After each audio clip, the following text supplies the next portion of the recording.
आहात आपल्या हक्काचं चॅनल, आपली बातमी आपलं चॅनल वन भारत। क्षमतेपेक्षा अधिक प्रवासी भरून अवैधपणे प्रवासी वाहतूक करणाऱ्या काळी पिवळी इको गाडीचा अपघात होऊन 11 जणांना आपला नाहक जीव गमवावा लागला आहे। या अपघातानंतर आरटीओ आणि वाहतूक पोलीस खडबडून जागे झाले असून आज दुसऱ्या दिवशी देखील वाहतूक पोलिसांनी प्रवासी वाहनांची कडक तपासणी करत कारवाई केली। बुधवारी सकाळपासून कल्याण वाहतूक शाखेमार्फत वाहनांवर कारवाईचा बडगा उगारला असून वाहनांची काटेकोर तपासणी करण्यात आली। आज हॉटेल महालक्ष्मी कल्याण स्टेशन परिसर येथे मुरबाड येथील अपघाताच्या अनुषंगाने परमिटचे उल्लंघन करून अवैध प्रवासी वाहतूक करणाऱ्या वाहनांवर दंडात्मक कारवाई केली।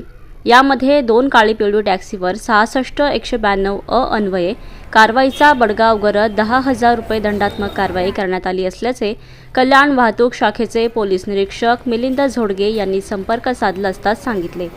तसेच कारवाईचा बडगा असाच सुरू राहणार असल्याचे देखील त्यांनी सांगितले।